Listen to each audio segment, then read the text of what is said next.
2 or 3. And there's like the kind of a wee pecking order in that little space, and then you go in, and there's... But it's all new, you see. You have all the wee feelings in the belly and stuff. But then once you get, a couple of wee days over you. Like, yeah, of course it is. No, it's fantastic. Like, yesterday was good for... yesterday with Hudson, it's more about mums and dads and stuff, right? Tomorrow, if it's tomorrow, whether it's next week, for the ones going into first year in secondary school, it's big for them.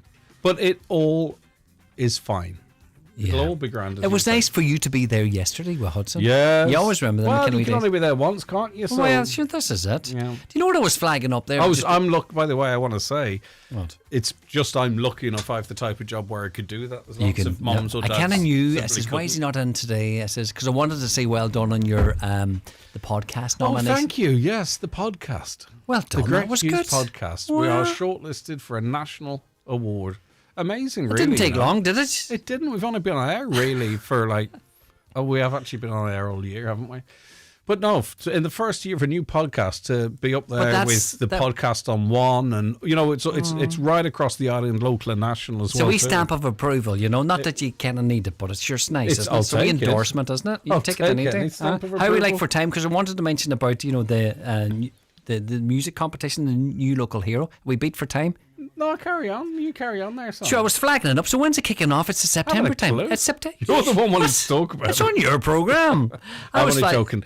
It is an opportunity for artists, could be solo groups, choirs, rappers, you know what I mean, whatever it might be, to get on a fantastic platform like Highland Radio, get paid for 850 notes, I think. 75, actually. 875? 875. Get to perform live. We're going to dedicate, 20 minutes over 4 days to them here. The judges and the audience will select one of them to go through and enter this massive national competition. They'll be guaranteed airplay across all independent radio. And, it really is a gateway to stardom. It's hard sometimes to break through the glass ceiling. Anyway, it's 9 o'clock. Bye. All right, good luck. Oh, that was quick. We have to be gone by 9, Gooch. Okay, it is 9 o'clock. Time for a news update. Let's go over to Donald Kavanagh. Good morning, Donald. Thank you, Greg. Good morning. The excise cuts to fuel are set to be extended into next year. Taoiseach and Finance Minister Simon Harris is set to seek Cabinet approval today for the cuts to remain in place until November 1st, ahead of a special Dáil sitting tomorrow. With more, here's Emma Tyrrell. Current cuts will stay in place until the 1st of November, at which point prices will increase by 10 cent a litre for diesel and 8 cent for petrol when the Nora levy is restored. That had been due to come in on the 1st of September. The increases will happen in 4 stages before they're fully restored by February next year. The diesel rebate scheme for hauliers will also be extended until the end of December. Fuels for Ireland has welcomed the move but says they're concerned about setting a timetable without meaningful engagement with the fuels industry and without publishing analysis that the increases will be affordable. CEO Kevin McPartland says we should move away from short-term interventions and instead find a better way to tax fuel. He wants the government to set up an independent expert group on fuel taxation. Well, Sinn Féin says the government's approach is unacceptable. The party's finance spokesperson, Donegal TD Pierce Doherty, says ministers are simply out of touch. The fear here was that the government simply didn't understand or didn't really get it, and they were just going to kick the can down the road, and that's exactly now what we understand is going to happen this morning at the cabinet meeting. The idea that they just put this off for a couple of months and then they start increasing the price of diesel by 34 cents come the 1st of November up to February it's just not acceptable. A Milford area councillor says the public realm works in Ramelton are coming to a close, with the vast majority of the work set to be completed by the end of January. The latest schedule shows work at Market Square finishing by the end of next month, Market Cross by the end of November and Gamble Square by the end of January. All other works should also be finished by the end of January, with the exception of Shore Road West, where work is said to continue until the end of March. Councillor Declan Meehan acknowledges the works have caused disruption, but he says the town and the community will benefit from them. We're talking about a multi-million euro investment into Ramelton. The end is in sight, which is the good news. The schedule that we were provided with by the council yesterday shows that work should be completed by the end of January, with no work going on over the Christmas period either. There's a lot of work still to be done. Some of the work has been completed or near completed around the Gamble Square area and up around Market Square. it's good to know that there is an end in sight, and the results will be a much improved streetscape and public realm in Ramelton. Homeowners may have to pay more for home insurance if new plans to cover those living in flood zones are adopted. Insurance Ireland wants a new national framework, including grants and new flood performance certs, similar to the BER system. It's also calling for a sustainable flood insurance fund, something that estimates will cost an extra €24 a year on all household policies, whether people live in a flood risk area or not. Michael Horan of Insurance Ireland says houses need to adapt. It has to combine the four things that I'm talking about. It's not just about creating a fund, it's about making sure that the risk doesn't get worse. And we do that by adapting existing houses to make them more resilient and making sure that we don't have developments built in flood risk areas. The vast majority of this morning's mist and fog has now cleared. It'll be dry for much of today, with some lingering mist in places. The possibility of some showers and thunderstorms developing later in the day. Staying warm with top temperatures 20 to 23 degrees Celsius, mostly light northeasterly breezes. That's Highland Radio News. We're back with more at 10 o'clock.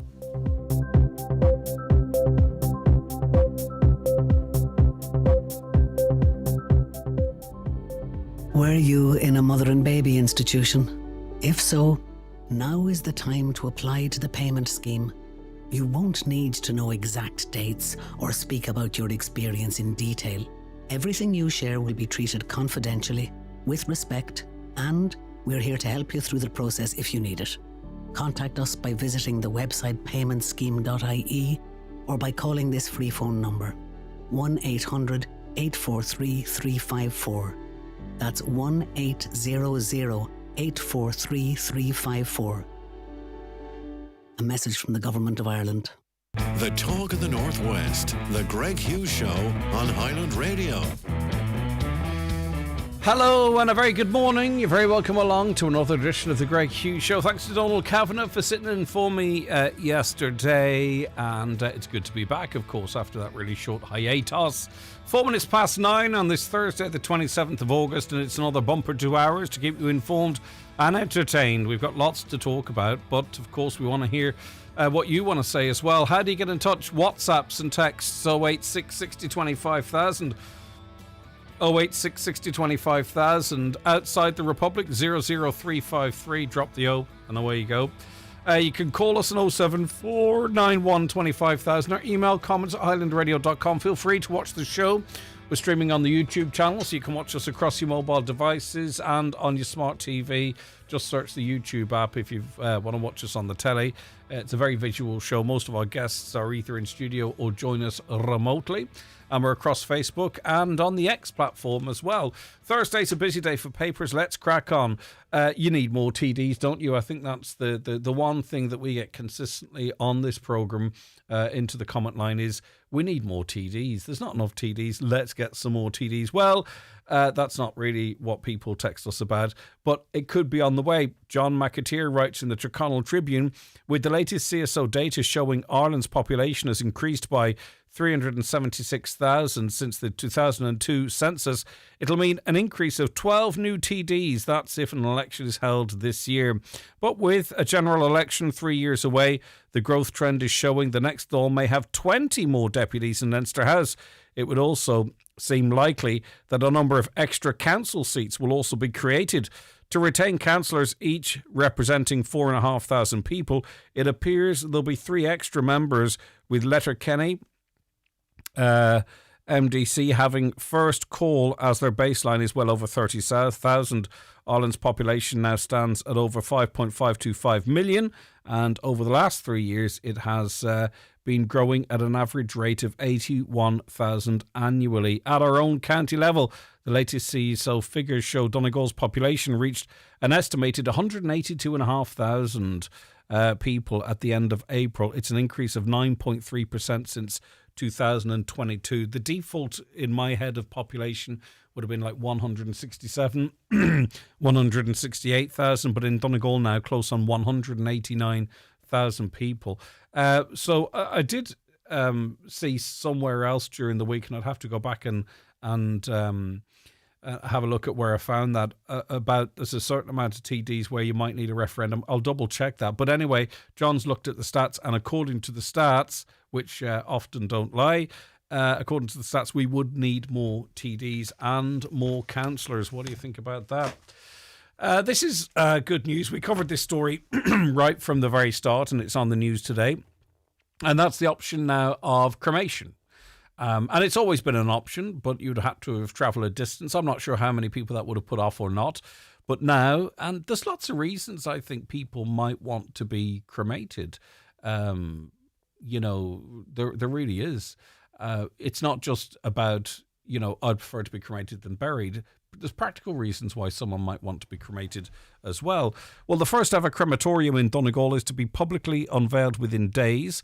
Well-known Letterkenny funeral business owner Michael Morning received planning permission from Donegal County Council last year to build the area's first crematorium.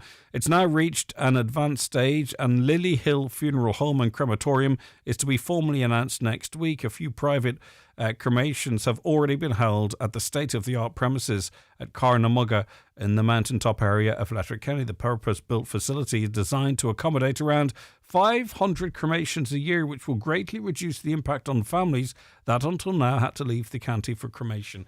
But I think what happens is when I think it addresses more than that, because it becomes a realistic possibility psychologically for a lot of people. Cremation is somewhere else, even though it's available to us and many people avail of that. I think when you have one on your doorstep, it'll become a conversation far more than, well, it's closer than what we're used to. It becomes more of a viable option. I think that's just the human condition, the way we think.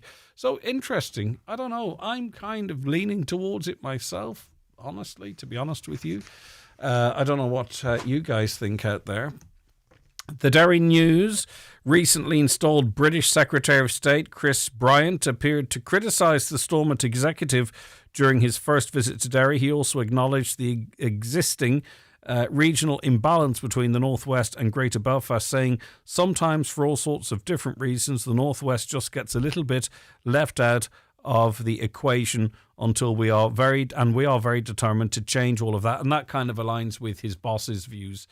Burnham, he is of the view that government politics is very London-based. It's very southerly central. In other words, the investment, the prosperity goes to where the seats of power are. We see that here.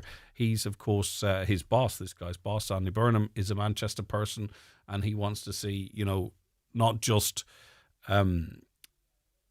investment and development being devolved from London, but also actually government to be devolved. In other words, he can work out of Manchester. And of course, so he's going to be appointing people, excuse me, please. He's going to be appointing people to the regions who are of like mind. I don't know if you saw any of those videos, and almost too hard to watch, of the awful flooding in Nepal. Such is the way life is now. There's CCTV videos and camera phone footage of these devastating floods, and if you look at some of the footage, and it's hard to see, it's people going about their everyday life.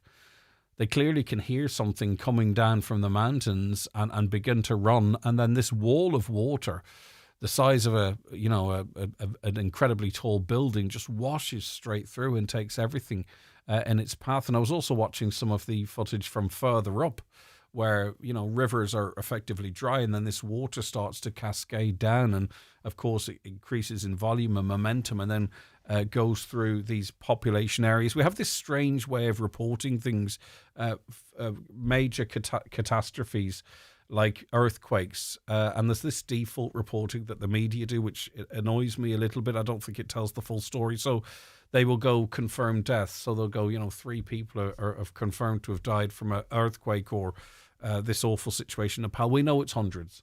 And then it's 3 one day, then it's up to 100 the next, then it's up to 300, then nothing.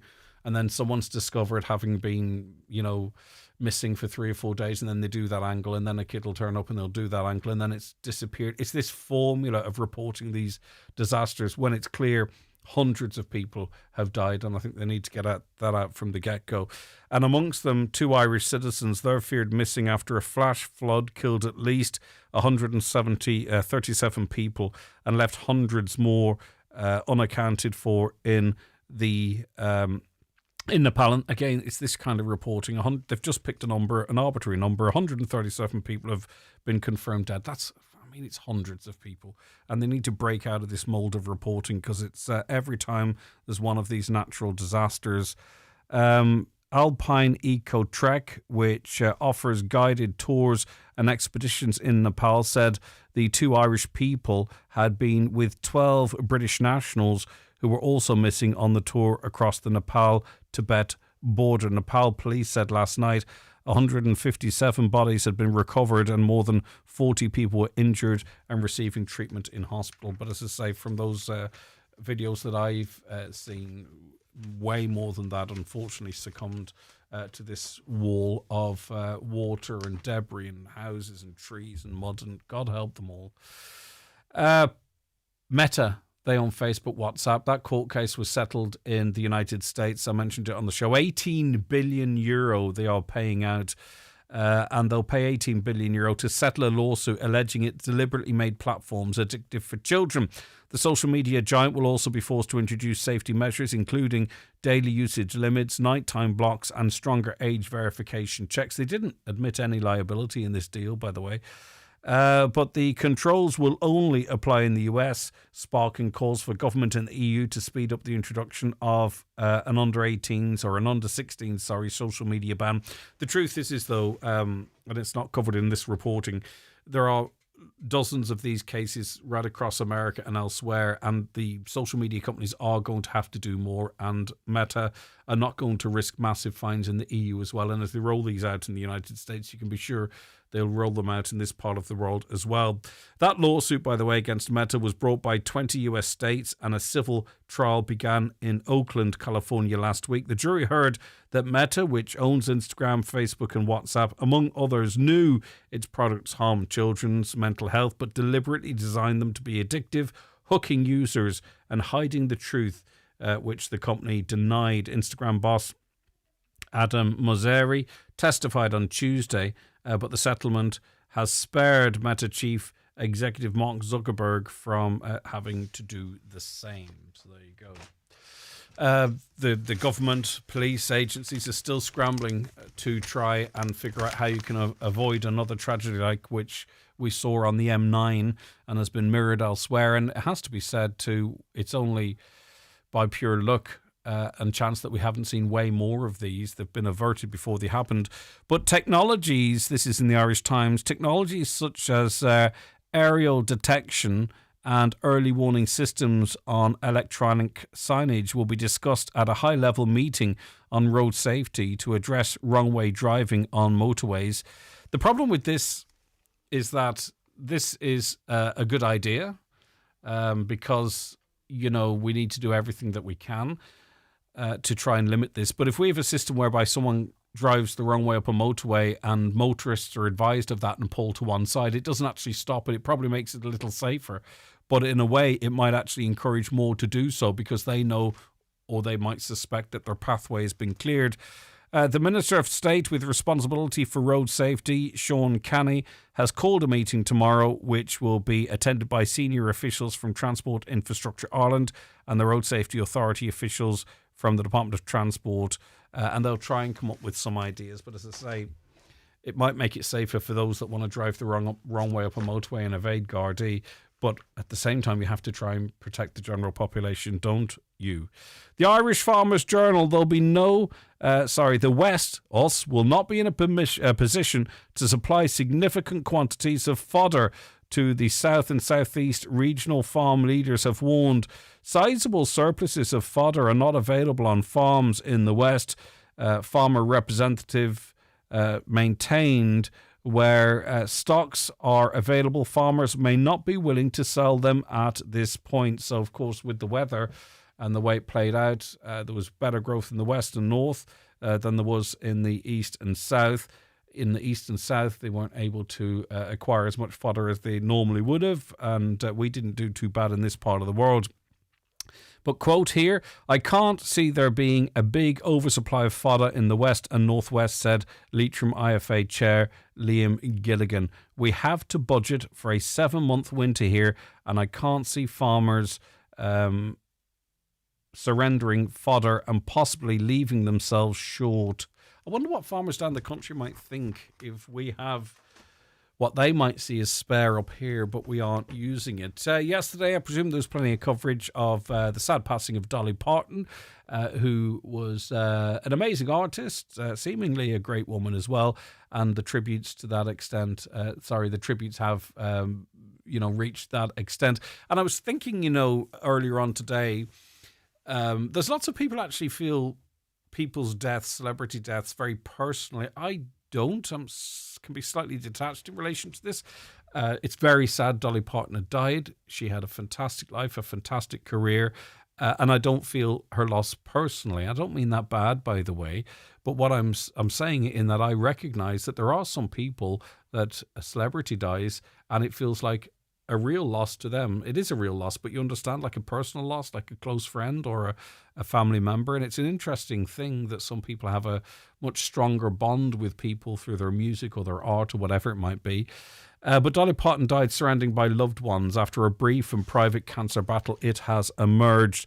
The country music legend, actress and philanthropist had been dealing with kidney and autoimmune issues prior to her death on Tuesday at the age of 80. And she released a video back in May, which was very dollified, where she made this analogy of her being a broken down car that needed certain things changed, but that she would be back. Unfortunately, despite her strength and desire, that did not happen. And there was another loss yesterday to fans of the Home Alone series and others. The fishnets and suspenders, face-up basque, or lace-up basque, and smeared red lipstick is one of the most recognisable looks in film history. Tim Curry, the actor famous for embodying a string of weird and terrifying roles, has died at the age of 80 also. The UK-born star was best known as alien scientist Dr. Frank N. Furter in musical film The Rocky Horror Picture Show after playing him on stage in the West End. So another celebrity death there. Right, that's a run through the stories that are making the papers today. Quite a lot, as it is a Thursday, of course. If there's anything in that you wish to talk about or any other matters that you wish to raise, you can contact us on the following numbers. The Greg Hughes Show on Highland Radio. Text WhatsApp 086 60 25000. Call 074 91 25000 or email comments at highlandradio.com. Newspapers are kindly supplied by Cosgrove Centra, Mountaintop Letterkenny. Now with the new look Mountaintop Diner. The Greg Hughes Show is brought to you by Letterkenny Credit Union. Big plans, big dreams. Home improvement loans, borrow up to €80,000. Visit letterkennycu.ie today. At Uisce Éireann, we're continuing to upgrade Ireland's water network to ensure a clean, safe and reliable water supply. When repair and maintenance work is required in your area, we want to make sure homes and businesses are informed. That's why we have a new free text alert service providing real-time updates for issues lasting more than 4 hours. Sign up with your mobile number and air code at water.ie. Uisce Éireann, delivering water services for Ireland. This is an arrow. And this is the sound of its minty bubbles.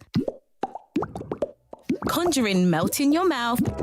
Pure, bubbly joy. Melt into the moment with Aero's delicious peppermint bubbles. Aero, feel the bubbles melt.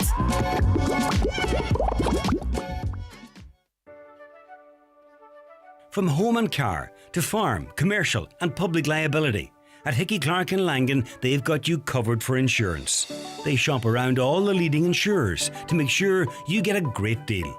If you're looking for a competitive quote, it's easier than you think. Call 91-26688 or call into the office at Ballymacool, Letterkenny. Hickey Clark and Langan, the local name you can trust, is regulated by the Central Bank of Ireland. Looking for support with learning, training or employment? National Learning Network at Rossview Business Park in Letterkenny invite you to its open evening this Thursday 27th from 5 till 7 p.m. Discover free, fully funded courses, recognise QQI qualifications, work placements and personalised support. Meet students and staff and explore your options. Find out more at nln.ie or call 074 9168 National Learning Network. Think possible. Highland Radio Time Checks brought to you by EirGrid, the operator and developer of Ireland's electricity grid. EirGrid, powering up communities, powering up Ireland. The time is? The time now, 22 minutes past 9. We're joined on the programme by Mary Coyle, chairperson of Catcha Bád Eddie. Good morning to you, Mary. How are you keeping? Good morning, Greg. How are you? I'm actually about to board a plane. Are Greg. you? Okay, wow. What do you want to do? Can we keep talking?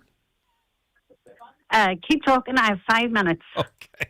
Right. What is the story with... Because I was down there during the week. And saw Bád Eddie, and you can see the boat is deteriorating, and I did recall plans were once afoot for something to immortalise it. Where are we at in relation to that? What are the plans?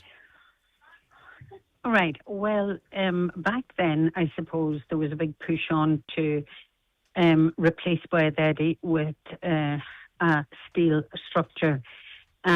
We did a lot of groundwork at that time, and we were working along with Donegal County Council, is Gelterte, and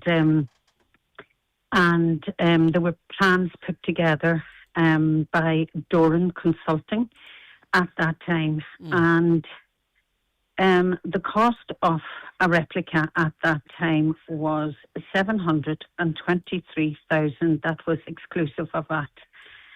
And on top of that, Greg, we had to apply for a foreshore licence, and there was nobody assigned to the project at that time through the council. We also had to get an environmental impact assessment done. And at that time, Greg, that was just a whole lot of money. It was a lot of money, and we went to look for grants. There was none available from Fáilte Ireland at that time. There was none available from Fáilte Ireland that time. So really, basically, it is now forms part of the new plan for Gweedore, and we will try and do something. But that was a lot of money back then, when we had a lot of other issues in Gweedore. As you know, there are 2 hotels there that need to be fixed up. There's a lot of things. There was housing. There were so many people looking for housing at that time. And do you know, Greg, it was pushed out until we would see. And I really have to go, Greg. But I don't want to tell you money raised. Yes, so there is some money still there. Are plans afoot, or is this down the pecking order? No, there is plans afoot. We do still want to do something with Bád Eddie, but at this point in time, it forms the plan of Gweedore. There was €12,542 raised at that time from the concert on the beach, and it is in a bank account. It is safe. That is it. I really have to go. Okay, just go. So okay, you don't have to keep saying it's okay, Mary. I understand. Okay. Thank you very much indeed, Mary Coyle there. So we're no further on as such. It obviously big money, 700,000. I didn't realise it was that high. Fuel costs. Some of you texting in already this morning. The fuel companies posting record profits, whilst we, the Joe Soap, have to deal with increased fuel prices, is taking the hand. The idea of a society is to benefit the people in its apes together. Strong, but greed and corruption have made our society a hostile entity. It is. I struggle greatly when companies, electricity, home heating oil, petrol. Now, I'm not talking about your local home heating oil supplier, and I'm not talking about your local petrol station. They're making pennies on the litre. but those that supply the retailers and the people above them, how when the prices go up or the product becomes, less accessible, how can they be making more money? It doesn't make sense. That's not fair, because that means we not only insulate them from any losses, we actually pay for greater profits. On school holidays, my children are back at national school next week. One is back today, actually, on the 27th of August. The other is back on the 31st of August. It's the same come Halloween, Christmas and Easter holidays. They close and open at different times. As a household with 2 working parents, I can't understand why school holidays are not the same calendar year. Does anyone else agree? I'm sure everyone in your situation agrees. What is the difference? Is it down to some sort of a latitude with days that schools have, where they can take them for teachers' days or whatever it might be? Why are schools opening and closing at different times, and when did that change? You might be a school teacher that's off and can text or WhatsApp 08660 25,000 and let us know. It is difficult. It makes it a little bit more difficult for families. There's no doubt about that. I'm a private bus driver, says the listener, and I was in Burton Port last Friday dropping tourists off who were going to Ashmore for the weekend. There's a portaloo on the harbour and I went to use it. Well, it was completely full. That's all I'll say. I went back yesterday to collect them. That would have been Monday. And I went to the portaloo again, hoping that it would have emptied, but it wasn't. This is the only toilet available on the harbour for people waiting to cross the ferry. Who's responsible for cleaning this? Also, the bin is overflowing with rubbish. Well, there's plenty of local elected representatives in that area, as there is every area. Local businesses as well. I don't know. Someone give us an insight. What a horrible experience for anyone heading out to one of the most beautiful places on the planet. The only portaloo, according to this bus driver, on last Friday, and this was really before the big crowds probably were heading over for the various events, and it was full, and not full of people, all right, full of plops and other types of stuff. What's going on? We really need to get those basic things right, don't we? What do you think? 08660 25,000. Back with more after a break. The Greg Hughes Show with Letterkenny Credit Union, powering your plans with fast digital loans. Apply online or through our app in minutes and get funds straight into your current account. Easy, quick and convenient. And our digital offering perfectly complements the friendly face-to-face service you know and trust. This is a radio ad about blah blah. Cut. Let's go again. Sorry, lost my place there. Okay. Take 2. This is a radio ad about T-junctions. When you're at a T-junction, always look twice for motorbikes. Look right, look left, and then look right again. There are no second takes in life. Check twice for motorbikes at T-junctions. A message from the Road Safety Authority. See rsa.ie. Since January, My Future Fund has been helping you invest in your future. While you've been paying in, your employer has paid in, with the state topping it all up. It's already growing, with over €400 million saved by 800,000 participants in just 6 months. Continue protecting your future. It's already looking brighter. Learn more at myfuturefund.ie. Did you know that you can earn up to €14,000 tax-free if you rent a room in your own home to students? If you're in Letterkenny and have accommodation to rent, maybe a house, apartment, digs or a room, the Students' Union at ATU would love to hear from you. Email suwelfare.donegal@atu.ie to have your property added to their student accommodation list. For more details, see atu.ie/accommodation. Fall in love with your home all over again with a visit to Foy's Letterkenny, Ballybuffet or Enniskillen. Comfy sofas, stylish dining room furniture and luxurious beds. Stunning curtains, stylish blinds, lighting, rugs and more. Foy's also have the Northwest's largest selection of paint and wallpaper, and if you need inspiration, their interior design team is on hand to help. Call into Foy's today. Free delivery throughout Donegal, Derry and Tyrone. It's It's the Donegal Creamery's Milk €500 cash splash. We're giving away €500 in cash every week. Scan the QR code on promotional packs of Donegal Creamery's Milk and you could be making a splash with €500 cash. Pick up special packs of Donegal Creamery's Milk in store to find out more. Terms and conditions apply. The €500 cash splash with Donegal Creamery's Milk. Okay, we're joined on the programme now by Shankar, originally from Nepal, but now living in Letterkenny. Shankar, thank you for joining us this morning. Yeah, hi. Absolutely devastating scenes from Nepal. Clearly, you're looking at the coverage, have contact hopefully with home. It's awful what we are seeing. Is that right now I talk to my parents and my relatives, they are fine, but the condition is very bad. The people is very missing. On the relatives they are eagerly waiting, looking after for their relatives, and the condition is very bad right now. There was no warning, Shankar, was there? This is just an upstream event, and people were caught unawares, and I think that's what's led to such a great loss of life. Actually, the warning is there, but they don't have the sufficient time for it's too quickly. It came in the glacier is from the Tibet side. They came to the flood in Nepal, and so quickly within 15 minutes, the level of the water rise up to 10 meters within 15 minutes.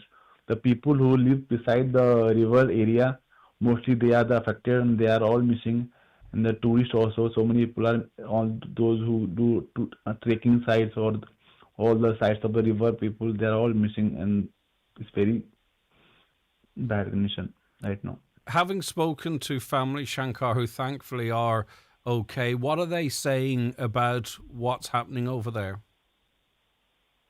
Right now, I talk to my relatives, they are okay, but the people in the government they are doing their best to for the relief, and whoever people they are in the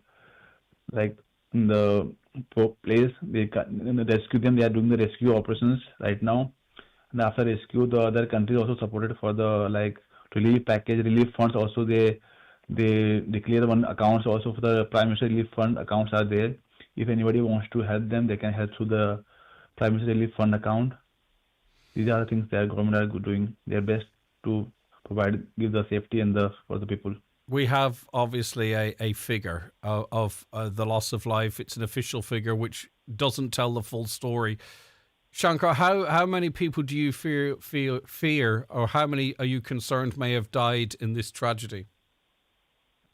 It's more than 300, 400 people have died. Maybe till now they said, with the figure they are saying around 188 people or 190 people died, and almost 800 plus people are missing.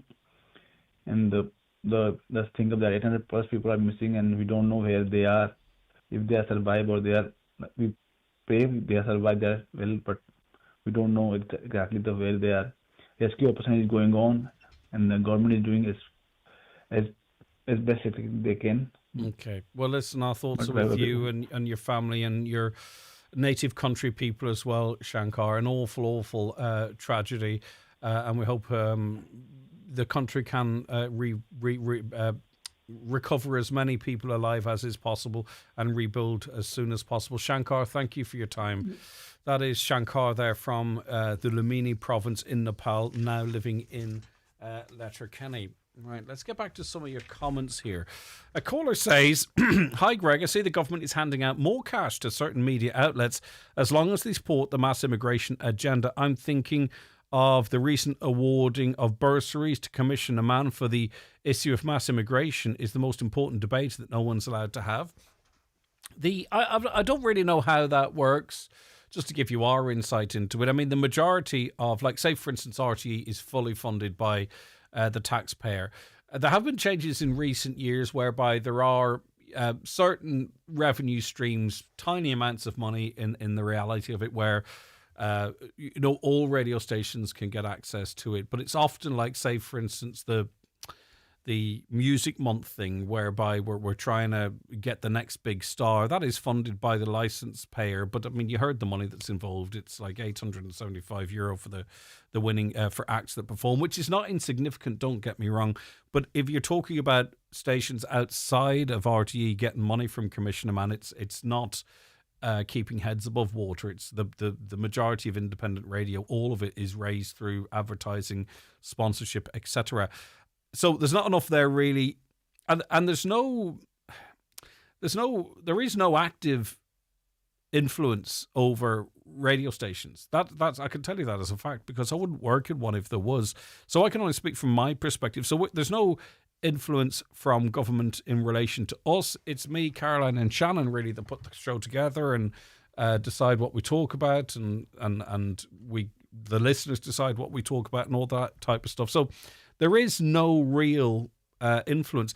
Now, what I will recognise is that when if you're a radio station or a TV station that's fully funded by the licence payer, and you have ministers on your morning news show every morning, and they are the same ones that decide what your revenue intake would be from licence fees year after year after year, is there a soft influence? Possibly. Is there a policy influence where you have to say certain things in a certain way? No, I wouldn't say so. But anyway, I appreciate it. The reason I'm mentioning that is that I'd far prefer if we had these conversations out loud than people thinking that maybe a show like this could be influenced in any way, shape or form. We were in Rosnala a couple of weeks ago and bought 2 ice creams. She paid with Revolut on the phone and was charged £13 sterling. Is it legal to charge sterling in Ireland? People need to be careful when paying with their phones. £13 for 2 ice creams. Is it legal? Yeah, I mean, I presume so. Or is it actually? It's a very good question. I don't know, but I don't care. €750 for an ice cream. No, thank you. It's very funny how Ireland aligns itself with Europe on so many things, but manages to act alone when it suits. Interesting point. They give some examples. VRT, tax on fuels, cigarettes, alcohol, etc. We're always being told we have to follow what Europe tells us until it suits us not to, I suppose. I'm getting through some different subjects here at the moment because we invite people to text in on whatever is important to them, so it's a good opportunity for me to catch up here. I've reported numerous TikTok and Facebook videos showing dangerous driving, and I get the same reply every time. The social media doesn't believe it's in violation of their standards, and therein lies the problem. It's all computer generated, and to be honest with you, at the moment, that AI interpretation of what is what's legal and what's not legal on Facebook, I'm having a problem with it on my own Facebook page at the moment, sharing a link about a drug seizure in Letterkenny, and they think I'm selling drugs, and I can't get a human to have a look at it either. So there you go.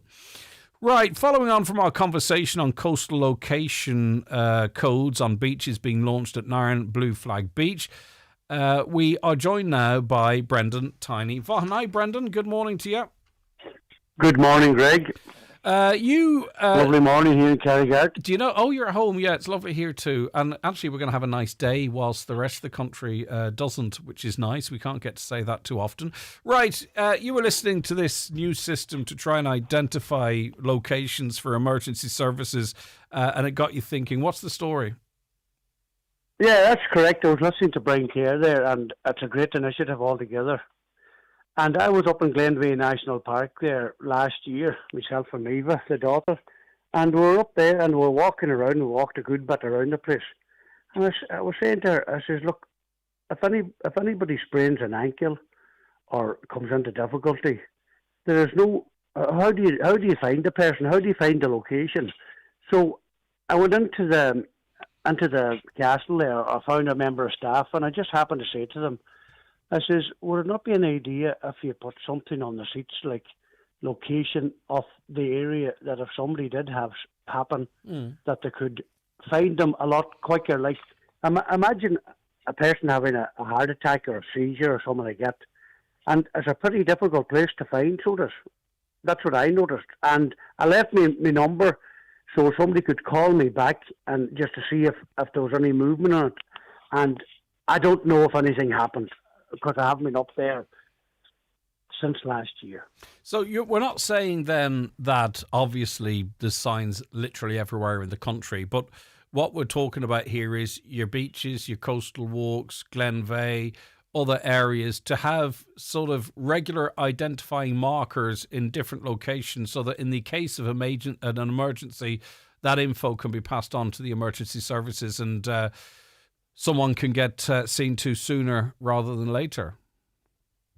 Absolutely. Even in isolated car park areas where people don't know, like up at Lough Salt there, there's a car park there and there could be a location number put there. And there's loads of different places throughout Donegal, that, like Angrania and Alia too as well up there. There's loads of places where there could be identification numbers or whatever put in place, and people are able to locate it. I mean, they don't need to be ugly or nothing to spoil the area, but there need to be definitely something out there so people can receive treatment as quick as possible. Because I believe there was a story, I don't know if it's true or not now, but there was somebody phoned looking for a doctor, and it's an emergency, and he says, such in a hospital, or such in a shopping centre, but it was the wrong shopping centre. The ambulance went in to people that died. That's going to happen, of course. Now, the problem is, and I don't want to be negative, is the problem not, it's like life rings. You know, we have people, and it's unbelievable, but, you know, life rings on a bridge or life rings at the beach, that they will remove them. And when people need them, they're not there. My concern is the reason we don't do things like that is maintenance. Like, we'd have to put them in such a way where they couldn't fade, they couldn't be obscured with graffiti, they couldn't be kicked down or lost, because if you're putting something in like that, people expect it to be there, and it's part of the problem that maybe we don't want to do it because we don't want to have to try and maintain them, Brendan. Well, I mean, hey, there's a lot of good people throughout this county, hey, that go about collecting rubbish. I see them all the time, especially around Downings and Dermot Ward, cutting grass, etc. And that's the kind of people that you need to bring on board to check these boys out and these life-saving apparatuses out. And I mean, the parish of Meath have a great amount of defibrillators. I sponsored one myself toward the Kerrigard Chapel, and you know, every parish should have a defibrillator as well. Yeah, of course they should. The thing, again, and I had this conversation. I had this conversation with Brian at the time, and it wasn't to discourage it; it's to make sure that we're doing the right thing. I mean, we already have technology whereby there's websites and apps, what3words.com, Brendan. So, say for instance, no matter where in the world we were, if I was beside you and one of us, God forbid, came into difficulty, you can open up, like the what 3 words for where I am right at the moment is swap strings bland, and I could give that to the emergency services and they can pinpoint me down to a square meter. Would we not be better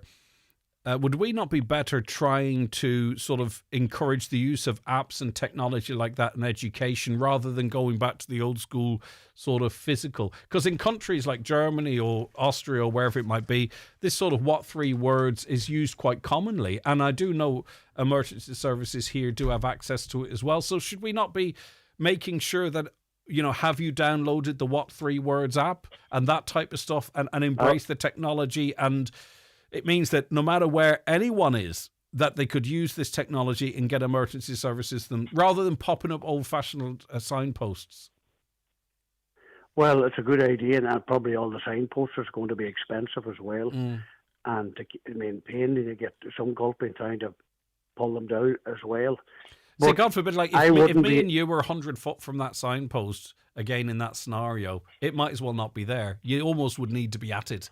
Do you know? Whereas with this app, of course, with this technology, no matter where you are, you can go anywhere in the world and give me 3 words and I can input them in this website and I can know where you are within 2 feet. Like, well, it's something I would need to look at because I wouldn't be the greatest man at technology and apps and all that track, you know. No, I get you, yeah. The older generation wouldn't be great with it either. I know, so but the that's older probably something out there to promote. I get you, but the older generation in your scenario is still going to have to get a phone out and still going to have to say, we're at marker 552. Do you know, that sort of a way? So It's not like it's not like it's technology free.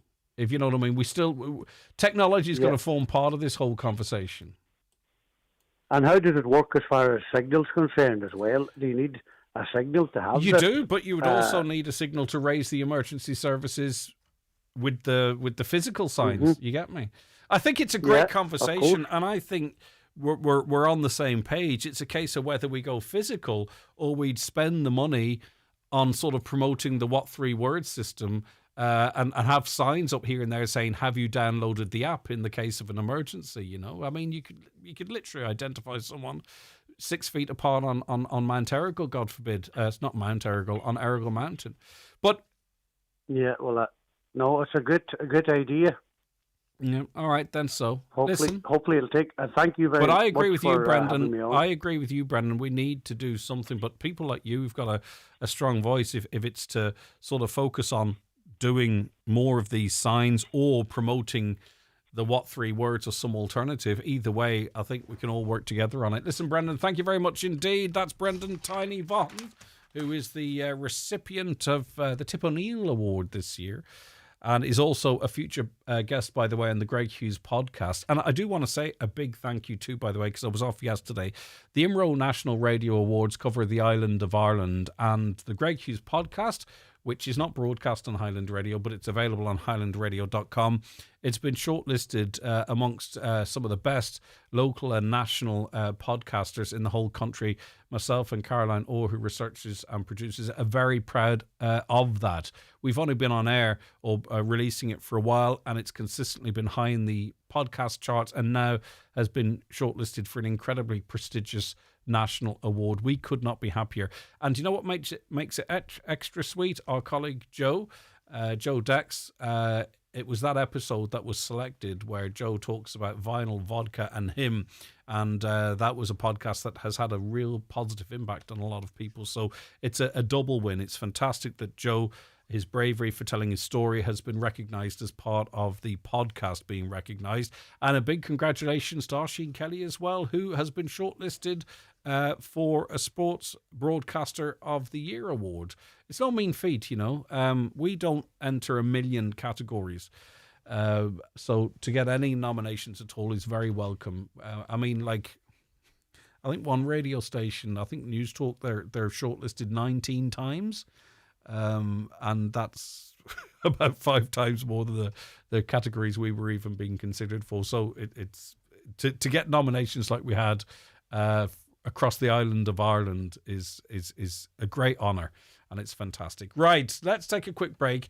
Just in relation to the codes, actually. Hi, in relation to Councillor Carr's codes for emergency coastal services, Fintra Beach in Killybegs is a blue flag beach and it has an air code. It is located on the fence as you approach the main car park. Yes, indeed. But I think why I like what 3 words is you could literally pinpoint someone wherever on Fintra Beach. And I know it's not massive, but is it to the left? Is it to the right? Is it down to the middle? My word, you can even locate someone in the water if they were stationary. That is how detailed that system is. Okay, back with more after these. The Greg Hughes Show with Letterkenny Credit Union, offering flexible mortgages up to €600,000 with no hidden fees or charges. Whether you're buying your dream home or thinking of switching your mortgage, make the move to your local, trusted credit union. Learn more at letterkennycu.ie.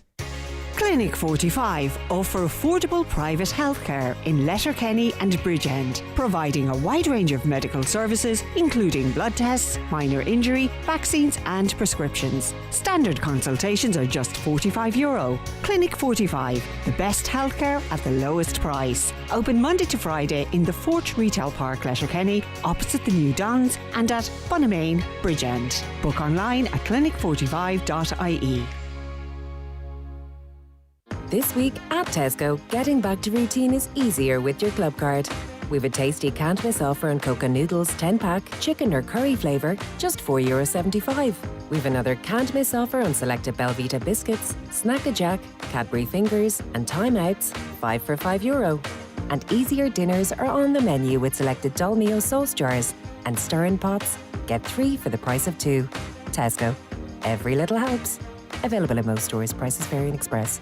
Attention Donegal, Derry and Tyrone. PD Bathrooms and Tiles are proud to unveil our newest and most stunning showroom in Lisfannon Business Park, Buncrana. Located right opposite the Northwest Golf Course, we offer unbeatable quality and incredible value. For 30 years, we've been the experts in total refits, stocking and serving as the sole agent for many top brands. Visit us today and transform your space with the finest bathroom and tile solutions. Telephone 93 95 884. PD Bathrooms and Tiles, where excellence meets value. Lisfannon Business Park, Buncrana, F93H10F. A bhfuil éon fan agat an seomra sin. Gymnáisi an baile? If ag bhaile? Go leis céil tá mar clia. Beidir nach bhfuil anach seomra le haid a chuid rudí go léir. Well, tá rá eile agat. Détá an seomra sin a ligan cías le mic léin. Tás a ráníon an mac léin a éirinditse. So grét a rialacha an tí rih ré, agus détá sús le €1,000 déige hilh séro cáin. Cuimhin go ríise an seomra sin, déon teagháil leis an goláiste á túla níis chun tuile ólaise áil ó rialtas na hÉireann. Tána tí agus síos ile ar fáil ar revenue.ie. Highland Radio weather updates with McElhenny's. Get back to school sorted with our collection of school uniforms, shoes and accessories. Visit our kids department in-store or discover our back to school shop online at mcelhennys.com. Yeah, we're getting the better of the weather today. Dry for much of it, sunny spells. There is the possibility of showers and thunderstorms developing later. Temperatures 20 to 23 degrees in mostly light northeasterly breezes. Sinn Féin Health spokesperson, Deputy David Cullinane, joins me on the show now. Thanks, David, for your time again. Good morning to you. Good morning, Greg. Right, now, you've obtained or been scrutinising new data released by the HSE, and it shows wide variations in performance in delivering cancer treatment for patients. You know, back in the day, this would have been described as, you know, in a headline, death by geography or something like that. I mean, we should all have equal access to life-saving care, surely. Well, first of all, I just want to commend all of the staff who work in our cancer services and cancer centres, and I know that they do a first-class job in wanting to ensure that every cancer patient has the best chance of survival and recovery. And I know that in many areas performance is actually quite strong, and that should be acknowledged. Unfortunately, what we've seen in recent years is a slippage in a lot of areas, which is very concerning. So if we look at some of the problems, it's in the area of radiotherapy. Some hospitals are actually performing quite poorly, so there is wide variations across the state. But the most problematic are in areas like lung cancer surgery, prostate cancer surgery and breast cancer surgery. In prostate cancer, particularly 62% of patients were not seen within the recommended time period. In lung cancer, was 43% were not seen on time. So those type of numbers are exceptionally high. They're going in the wrong direction. And the recommended time frame and recommended wait times that I'm talking about are based on international best practice. It's based on what is seen as the optimum wait time to ensure that a patient can get that rapid access to care and then have the best chance of recovery. And we know that outcomes can improve dramatically if patients are seen on time, if they get a timely diagnosis, and if they get the surgeries and the treatment that they need on time. So unfortunately, Greg, in far too many areas, we're seeing the data go in the wrong direction, which means thousands of patients across the state are simply not being seen within that recommended time period. Of course, and much of that data still applies to us because we have to travel from the northwest to receive these treatments. More locally, though, and it's perhaps more reflective of what's going on within the northwest, is in the area of breast surgery. Yep, breast surgery is one of the problems. Prostate cancer surgery is a real problem. So I know that many patients in Donegal would travel to Galway. Prostate surgery in Galway is actually one of the most shocking figures, where 83% of patients were not seen on time. Like, that's probably the worst performing data of any of the cancer surgeries that I've seen in any hospital. We're also seeing problems elsewhere in Galway as well. In Altnagalvin, we're seeing problems in terms of access to radiotherapy, where unfortunately the figures have gone in the wrong direction over the last number of years, and when you compare this year to last year. So we are seeing wide variations. The difficulty for people who live in Donegal is that you have to travel for that treatment. And it's very frightening when a patient is diagnosed with cancer, and for their families. Of course, there's been lots of improvements. You know, outcomes are much better. and all of that's for the good, but people still want rapid access to care. It's obviously more problematic when you have to travel longer distances to get that treatment. And I know that cancellations can happen, people being told they'll be seen within the recommended time period, and then waiting for that call to get the treatment can add to the stress. So for all of those reasons, it's really important that hospitals like Galway and those regional centres that are servicing counties outside of their own area are properly staffed and equipped to ensure that patients can get that rapid access, because I'm conscious that in some areas and areas that are more remote, it can be more problematic for patients simply because they have to travel for treatment. Okay. Well, listen, we must leave it there, actually. You were very succinct and to the point, and I do appreciate that. That is Sinn Féin's health spokesperson, Deputy David Cullinane. We'll get more on those figures, of course, where it is relevant. We will be back with more after the news at 10. The Greg Hughes Show with Letterkenny Credit Union. New to borrowing or haven't borrowed in a while? Our welcome loan is here for you. Borrow up to €50,000 at just 5.95% APR with no hidden fees ever. Apply online or in branch today at letterkennycu.ie. Donegal County Council is currently carrying out septic tank inspections and is reminding homeowners to use the summer months to check their wastewater treatment systems. Have you noticed sewage overflows, blockages, unpleasant smells, or pools of wastewater on your lawn or in nearby drains, ditches, or streams? These are signs your system may need attention. Make sure wastewater from sinks, showers, dishwashers and washing machines flows into your septic tank, but keep rainwater out. If your tank hasn't been emptied in the last few years, contact a permitted contractor to have it properly cleaned and disposed of. For advice and information, visit donegalcoco.ie. Protect your septic tank, protect Donegal. A message from Donegal County Council. You offered them a cuppa when they saw yours. That's definitely enough for a little treat. Cadbury Delights, with 91 calories of milk chocolate, nougat and caramel in every bar. The Easy Living Furniture mid-season sale ends this Sunday. With absolutely everything reduced, now's your chance to transform your home for less. Save on luxurious sofas, beautiful dining furniture, stylish bedroom collections, home accessories and so much more. But hurry, there's not long left to shop the sale. The Easy Living Furniture mid-season sale ends Sunday. Shop today at Easy Living Furniture, Crescent Link Retail Park, Derry, Londonderry. Luxury is not merely seen or heard or even touched. True luxury is experienced. It lies in the minute details that elevate the ordinary into the extraordinary. It's quiet spoken, but leaves a lasting impression. From the LBX compact SUV to the stylish NX plug-in hybrid, luxury begins with L. Lexus. Experience amazing. Discover our electrified range and 262 offers at Lexus Letterkenny Port Road. McGowan Hearing, one of the longest established audiologists in the Northwest, now have weekly clinics in Letterkenny, Buncrana and Carndonagh. Book your free hearing aid consultation at one of these clinics or with audiologist Darren McGowan in your own home. Call 07191 00208 or visit mcgowanhearing.com. Live, on air, online and on the Highland Radio app. This is Highland Radio News. Good morning, it's 10 o'clock. Donald Kavanagh at the news desk.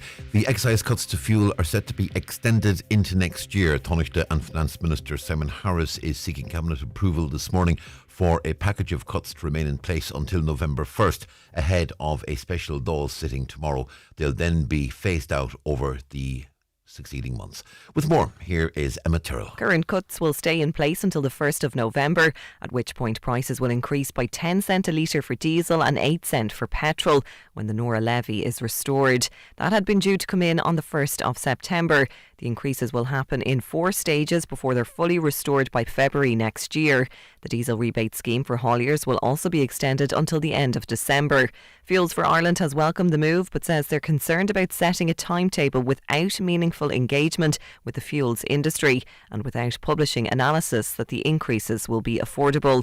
CEO Kevin McPartland says we should move away from short-term interventions and instead find a better way to tax fuel. He wants the government to set up an independent expert group on fuel taxation. Well, Sinn Féin says the government's approach to fuel prices is unacceptable. The party's finance spokesperson, Donegal TD Pearse Doherty, says ministers remain out of touch with the public. The fear here was that the government simply didn't understand or didn't really get it, and they were just going to kick the can down the road. And that's exactly now what we understand is going to happen this morning at the cabinet meeting. The idea that they just put this off for a couple of months and then they start increasing the price of diesel by 34 cents come the 1st of November up to February it's just not acceptable. A Milford area councillor says the public realm works in Remelton are coming to a close, with the vast majority of the work set to be complete by the end of January. The latest schedule shows work at Market Square finishing by the end of next month, Market Cross by the end of November and Gamble Square by the end of January. All other works should also be finished by the end of January, with the exception of Shore Road West, where work is set to continue until the end of March. Councillor Declan Meehan acknowledges the works have caused disruption, but he says the town and the community will benefit from what's being done. We're talking about a multi-million euro investment into Remelton. The end is in sight, which is the good news. The schedule that we were provided with by the council yesterday shows that work should be completed by the end of January, with no work going on over the Christmas period either. There's a lot of work still to be done. Some of the work has been completed or near completed around the Gamble Square area and up around Market Square. It's good to know that there is an end in sight, and the results will be a much improved streetscape and public realm in Remelton. Carers in Donegal are being encouraged to tell their stories at a special town hall meeting being hosted next week at the Villa Rose Hotel in Ballybofey. Family Carers Ireland is hosting the event on this day week to ensure that carers in the county can make their voices heard ahead of Budget 2027. Among the issues to be discussed are the call for the abolition of the Carers Allowance Means Test, an increase in weekly carer payments to €325 and an improved carer support grant. Elaine Rooney, Carer Support Manager for Donegal, is particularly anxious that politicians attend the event. They need to really, I suppose, acknowledge, I know statistics are important, but hearing someone describe what it's like to actually provide care day to day is so different. Like, I really want them to come along to hear directly from carers in Donegal and understand the pressures that they're directly facing and experiencing, just so that it's in their mind when they're making decisions and when they're there when the decisions are being made, and that it can just, I suppose, let them understand the people as opposed to just the statistics, you know. Insurance Ireland wants every insured household in the country to pay a new levy of around €24 a year to cover homes in flood zones. It wants a sustainable flood insurance fund to allow homeowners access flood cover amid increasing flooding risks because of climate change. Insurers are also calling for a new national framework, including grants and flood performance certs such as the BER system. Michael Horan from Insurance Ireland says the flood risk here is changing. I think it's fundamentally about keeping Irish homes insurable. The plan combines four things. It helps existing homeowners make their properties more resilient. It creates a mechanism through which otherwise difficult to insure flood risk can be pooled. It stops the creation of unnecessary new flood risk through planning and building standards, and talks about continuing investment in large-scale flood defences. Weather forecast staying dry for much of today with sunny spells after areas of mist and fog have cleared. There is a possibility of some showers and thunderstorms developing later. It'll stay warm with top temperatures of 20 to 23 degrees Celsius in mostly light northeasterly breezes. And that's Highland Radio News. We're back with news headlines again at 11 o'clock. In the interim, check all the day's news on highlandradio.com. But for now, from the news team, good morning. The Obituary notices for this Thursday morning, the 27th of August. The death has taken place of Dick Donaghy, 59, Gortaleck Road, Dunnamana, reposing at his home today from 12 noon until 10 p.m. with a shuttle bus in operation from Upper Gortaleck. Funeral from there tomorrow morning at 11:25 for Requiem Mass at 12 noon in St Patrick's Church, Dunnamana, followed by interment in the adjoining cemetery. Family flowers only, please. Donations in lieu if desired to Marie Curie, 29G, Gortrush Industrial Estate, Omagh. The death has occurred of Aisling Coyle, Maharaboy, Killygordon, reposing at her mother Eileen Coy's home at Maharaboy, Killygordon from 1 o'clock until 9 o'clock this evening. Family and close friends only, please. Funeral from there tomorrow morning at 11:45, going to Lily Hill Crematorium, Mountain Top, Letterkenny, for funeral service at 1 o'clock, followed by cremation. Family and close friends are welcome to attend. Family time, please, before the funeral tomorrow. Family flowers only, please. Donations in lieu if desired to Roanfield House, Donegal Town, care of Terence McClintock, funeral director. And the death has occurred of Kay Boyle, Nairn, Portnew. Kay's remains will repose at her home in Portnew today from 4 p.m. until 9 p.m. Requiem Mass in St Connell's Church, Kilclooney at 11 o'clock tomorrow morning, followed by burial in the adjoining cemetery. Family time, please, before the funeral tomorrow, and family flowers only, please. For family information and more details regarding wakes and funerals, please go to highlandradio.com.